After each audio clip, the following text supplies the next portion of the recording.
Hi, you're listening to What's New Today. This is a kids and family podcast about current events shaping our lives. This is your host, Sangeeta. I'm from India.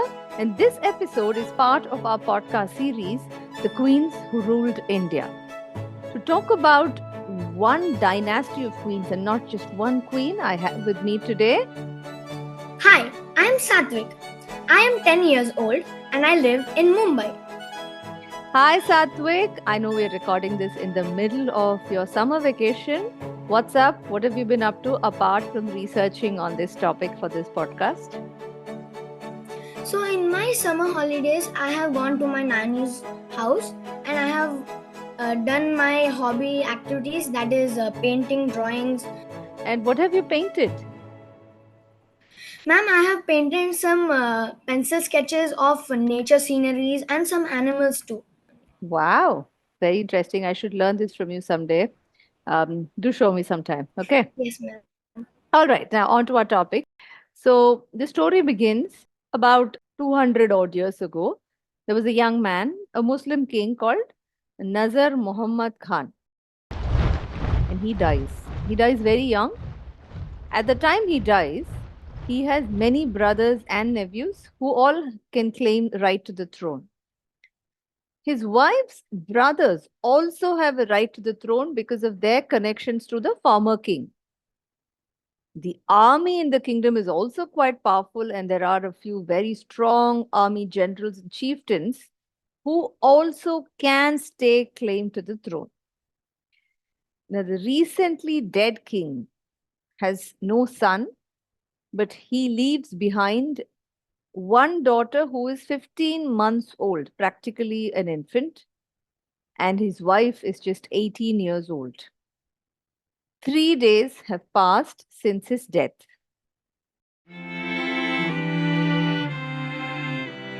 The family and the senior court members, they all come together for the death ceremony, which is called the Fatiha ceremony. Now, apart from paying respects to the deceased king, now everybody who's come for this ceremony knows that this is the ceremony where the next king will be announced. Now, Satvik, tell me if you know nothing about the topic that we are going to talk about. If you knew nothing about it, but I told you that here's a dead king, and he's got brothers, he's got his wife's brothers, and there are army generals, and all of these people, all with a right to the throne. What do you think would have happened in this Fatiha ceremony? So, ma'am, I think one of the brothers of Nazar Muhammad Khan would become the next king. So they will start fighting with each other that no, you are not eligible, you are too young, you are too old for it. So they will start fighting. Yep. But yes, ma'am. That is not what happened. What happened was, Satvik, do you want to tell everybody what happened? The story had a twist. Nazar Muhammad Khan's daughter actually became the next heir to the throne. And her mother, the 18-year-old wife, she becomes the regent who governs the kingdom on behalf of her daughter. I think there's another small twist to what you said, which is that it is not his daughter who becomes the heir to the throne, but it is the daughter's future husband would become the heir to the throne. But because the daughter is not married, the daughter is 15 months old, till such time the daughter comes of age and then decides whom to marry, his wife, the 18-year-old, becomes the practical ruler of the empire. It's really remarkable how she managed to get power, because in the last 3 centuries or so, no Muslim woman in South Asia had been able to successfully assert her right as a Muslim woman to legally be the ruler of a state, even as a regent. And we should remember also that this 18-year-old girl, she managed to convince everybody in that court, 3 days after her husband's death. She managed to convince her brothers and her brothers-in-law that Islam does not exclude women from gaining political power. So how did she do this? So imagine, right, there's this big court that is assembled. A lot of men are getting up. They're all going to say, I have the right to the throne. Yes, ma'am, it would be a very funny scene. It would look like it's a serial scene, ma'am. Oh, it's going on like in a Hindi serial. Yeah, Yes, ma'am. possibly. But then this 18-year-old, this quiet 18-year-old, she gets up. And once she gets up, the court quietens down and she produces a will that was ostensibly written by her husband. We don't know if it was not. But in the will, she claims that her husband has left his kingdom to the man who will in future marry his 15-month daughter. Until such time, he has said that the kingdom would be governed by his 18-year-old wife, who would act as his regent, till his daughter got married. Now, do you think the rest of the court will quietly listen to the will written by a dead king? No, ma'am. They would again start fighting that we don't believe because he's already dead. What if you are just making up the story and just telling so that you want to become the regent? Right? That Hindi serial will continue. And nobody was going to accept the rule of an 18-year-old teenage girl, a Muslim girl. Her husband had 4 senior advisors in the kingdom. The Darbar, the court, respected these 4 advisors a lot. Very few people would have gone against the advice of these 4 people. So she had met each one of them separately in these 3 days, and she had convinced them that her daughter, her 15-month-old daughter, was the best bet for the kingdom, because if the daughter ascended the throne, or the daughter's husband ascended the throne, all these factions, all these nobles were fighting against each other, all the uncles and cousins were fighting against each other. We can unify them if we are able to present my daughter as a future reigning queen. They could protect the kingdom from falling prey to a lot of infighting. And infighting inevitably meant the kingdom would weaken, because all those surrounding kingdoms, all those kings would be waiting for an opportunity to invade a kingdom which is weak. So she managed to convince all 4 of them, please accept my daughter. Her daughter's name is Sikandar. And the nobles all agreed. But remember, she's also a Muslim woman. So Muslim women in those days used to be behind what's called a parda. Even today, there are some women who do choose to be behind a parda, or who have no choice but to be behind a parda. Both kinds of women exist. But Qudsiya Begum, the queen we're talking about, she was behind a parda, which means, her face would be veiled and covered. How was she going to get the kingdom to accept a woman, a Muslim woman, to become a ruler? Again, remember, she just had 3 days' time. She has managed to reach out to 2 very senior Islam clerics, the state Qazi, or the judge, and the Mufti, which is again an Islamic religious leader. They both signed a document and they acknowledged a woman's right to political power. They said, yes, in Islam, a woman also has the right to become a leader, and so you have every right to become the ruler. So that's how she prevailed upon the court. She ascended the throne and she ruled the kingdom. Admittedly, she did not rule the kingdom in her name. She ruled it in the name of her daughter and her daughter's future husband. But she was the one who actually ruled the kingdom. Wow! So she became the first Begum of the kingdom of Bhopal. The story begins in 1819. So the kingdom of Bhopal had been governed by a line of male Muslim rulers until Qudsiya Begum came. Beginning with her, there were 4 Muslim women rulers who ruled from 1819 all the way till 1926. For a period of 107 years, Bhopal was ruled by 4 women. And at this time, the Britishers were ruling India and they renamed India as British India in this time. Also, the British did not interfere too much with the Bhopal kingdom, because it is the only kingdom that did not rise up against the British rule. Where is Bhopal, Satvik? Do you want to tell all of our listeners where it is so they understand about what you're talking about? So, the kingdom of Bhopal consisted of the present day Bhopal, Raisin, and Sehor districts, and it was the part of the Central India Agency. So all of these districts that you were talking about, they're also in modern day Madhya Pradesh, state of Madhya Pradesh, which is in central India. So did you come across what are those really wonderful things that she did when she ascended the throne? Qudsiya Begum did not ask the farmers to pay a high tax, and whenever there were like natural calamities such as a flood or drought, she would tell them that no, you have like you cannot. It's okay even if you don't pay your taxes, as you are already so much troubled because of the drought or the flood. Your crops have all gone bad. Yes, it's fabulous that she managed to maintain the farmers' taxes at a very reasonable level. And it's even more fabulous that when she came to throne, the kingdom of Bhopal, they had borrowed a lot of money from the British. So there was a lot of debt. So she methodically focused on paying off all the debt that her kingdom owed to the British. And the story that I Yes, ma'am. found very interesting was so she set up a system of pipes that carried clean drinking water from a lake. She also ensured that people did not have to pay for the water. Around this time, the rest of India suffered from cholera and a lot of people died. And cholera is a disease that spreads very easily through water. And Bhopal was one of the few kingdoms that escaped death. I found this story very interesting about one of her greatest acts as part of her administrative abilities.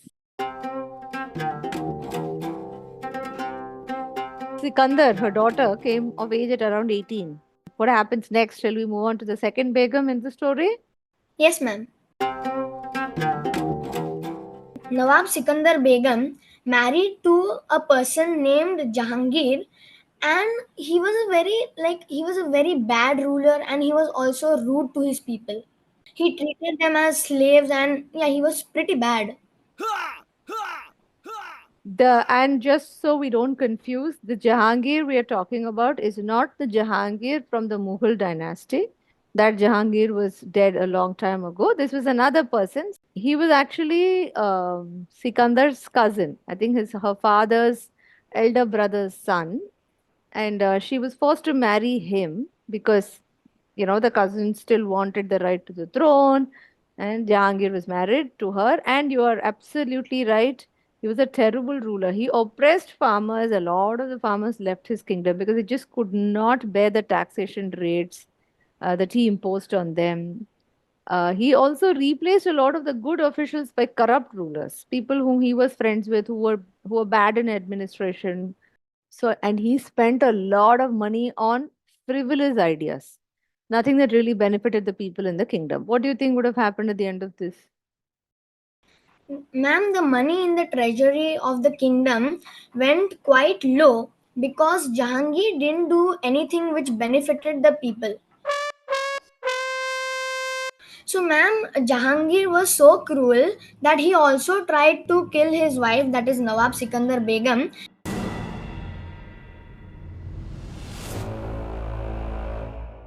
I will leave the sources for all of these stories. These are all from stories written by various authors. One of the authors was a great grandchild of the last Begum, or the grandchild of the last Begum. She has written an account of all the four Begums in the dynasty and also subsequently the people who ruled the kingdom. So we have sources from within the family who have spoken about how Jahangir, who was so jealous of Sikandar, he wanted to get rid of her so he could usurp the power entirely in his. So Sikandar at that time was pregnant, and she was lying down on a bed. And Jahangir, I think, had had a little too much alcohol, so he probably didn't know exactly what he was doing to do it right, correctly. He walked into the room, and Sikandar knew from the sound of his footsteps that he was walking into the room. And she knew that there was some threat to her life. She sensed it. But there was no exit. There was no other window or door. There was only one door, and Jahangir has walked in through that room. She could not physically get up and run past him to escape. So she did something very smart. She took a lot of pillows and piled all of them on top of her and put one big white cloth also on top of her and pretended to be fast asleep. And then Jahangir, who was not very coordinated with his actions, took his sword and plunged it through a sequence of pillows.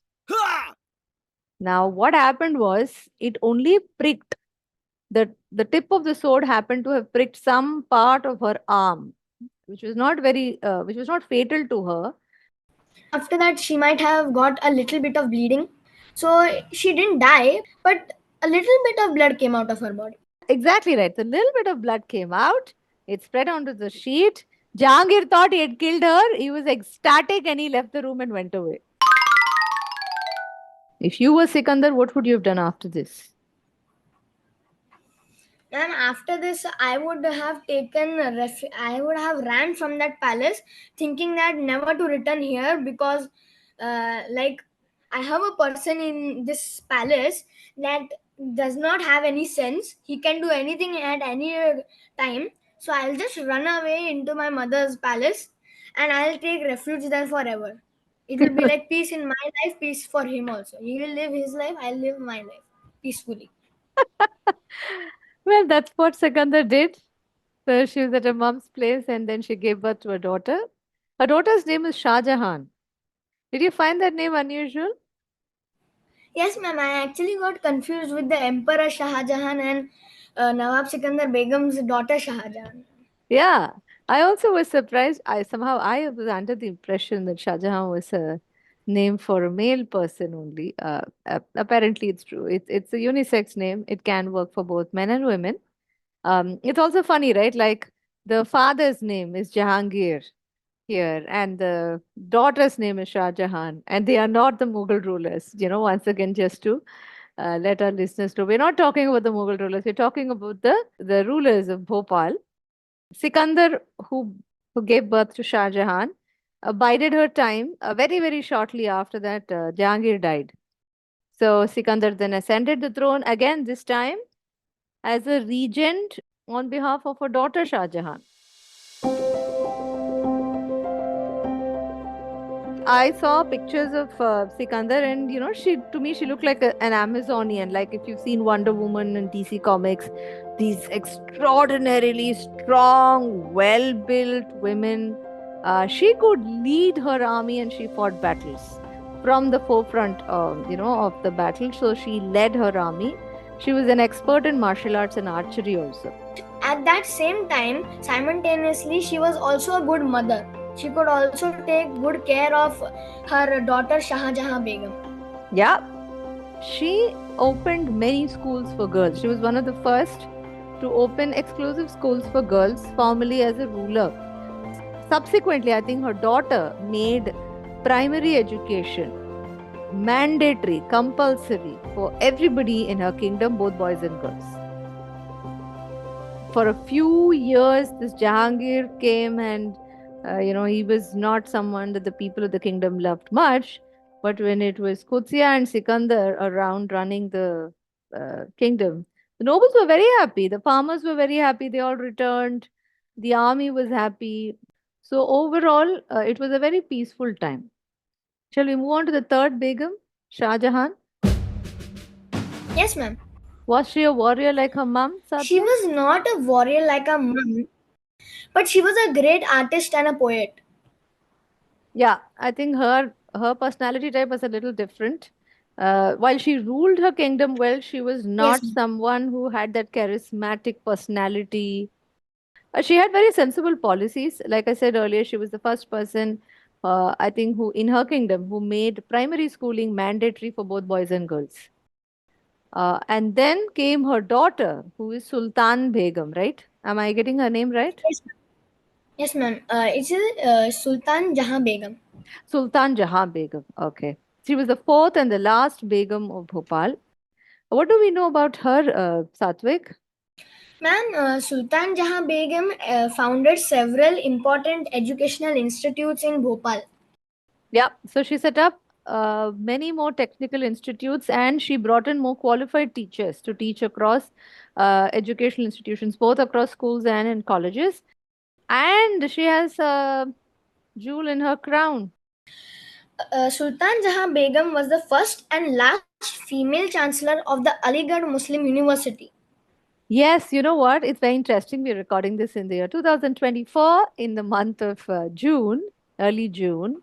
Very, very recently, the Aligarh Muslim University, after nearly 100 years, has appointed another woman, not as its chancellor yet, but as its vice chancellor, called Naima Khatun.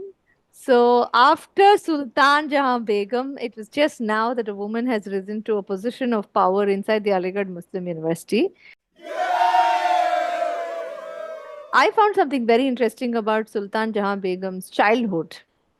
So she was raised by her grandmother Sikandar mainly, and her grandmother Sikandar was very particular. You know, again, she knew that someday her grandchild would have to ascend the throne, and her granddaughter needs to have all the qualities that you need to be a ruler. So she would be woken up every day at 5 a.m. And her routine was she would begin with physical activities, and then she would have to learn many languages like English and Persian, and she would have to learn the Quran. She also had to have her math and arithmetic classes. She had to learn writing and calligraphy. She also had to learn fencing, riding, archery, and all that you need to lead your army into battle. So her day would end by 6 p.m. Does this sound interesting? I'm also in tension now that what if that situation comes to me? Do you have rulers? Your grandfather, great grandfather? No, not like that. If you had been Sikandar Begum's grandson, and if do you think she would have been as understanding if you woke up at 8 a.m.? No, ma'am, because I have to be capable to sit on the throne. So she will like train me so that you can be capable to sit on the throne. So she will give me training because I have to be the next year to the throne. Is that a Yes. worthwhile price to pay to go ascend the throne, rule the country? Yes, ma'am. That would be a very good price because after so much hard work, we are getting what we have waited for so many years and we have trained for. Okay, so you're willing to make those sacrifices if they Yeah, came your way. Oh, wonderful. Okay, so what happened to the kingdom after that? ma'am. After that, I don't. You I don't just know. research about the four begums. Okay, I'll tell you something very, very interesting. After that came Okay. Saif Ali Khan. Have you heard of Saif Ali Khan? Yes, he's the actor. And he's very much related to the four Begums of Bhopal. Okay, the last Begum was Sultan Jahan Begum. She had one son who ascended the throne after her. Her son was Hamidullah Khan, and I think he was also a very good friend of Muhammad Ali Jinnah. So he ascended the throne, I think, in 1926 or 27. And he was a great fan and friend of Jinnah. So after the India-Pakistan partition happened, Hamidullah Khan migrated to Pakistan along with his very good friend Mr. Jinnah. And his first daughter also migrated to Pakistan. He had three daughters. The second daughter, therefore, ascended the throne. She stayed back. She opted to live in India. She was happy here. She ascended the throne. She married a famous cricketer who was also the prince of a kingdom. His name is Iftikhar Ali Khan. Her son was Manzoor Ali Khan Patodi, which means her son was now both the prince of Bhopal as well as Patodi, because he's inherited Bhopal from his mum, Patodi from his dad. Manzoor Ali Khan Patodi married a famous Bengali actress called Sharmila Tagore, whose son is Saif Ali Khan. For a lot of people, there is one thing that they hold against the Begums, which is that the Bhopal kingdom sided with the British throughout their rule and not the rest of the freedom movement. I mean, the Indian freedom movement, they never gave any support to that. So, but why do you think they did this? Do you think they loved the British more than they loved the idea of a free India? No, ma'am. They liked the idea of free India, but the one thing that like they were afraid of that British was giving them most of the supplies, and it was British was like almost a good friend of the rulers of Bhopal. So if they come with the idea of free India, one of one of its great allies would like separate with them. So they would not support them, but they will fight against them. So Absolutely right. So every ruler, regardless of whether male, female, Islam, Hindu, whoever it is, they always ally with someone because they believe that alliance will help them stay in power. Now imagine your Qudsiya Begum or Sikandar Begum. They are women, they are Islamic women. As it is, their nobles and people within the kingdom and their cousins and their uncles and male cousins are already waiting to pry the throne away from their hands. So, in all of this, they had one strong player who supported their right to the throne, and that was the British. So, if they did not ally with the British, they could not have taken on patriarchy. This story of these 4 women who stayed in power for 107 years, I think would not have been possible if they had not allied with the British. Thanks so much, Satvik, for doing all of your research. I hope you enjoyed it. yes, ma'am, I enjoyed this episode a lot. Wonderful. See you then. Bye bye. Bye bye.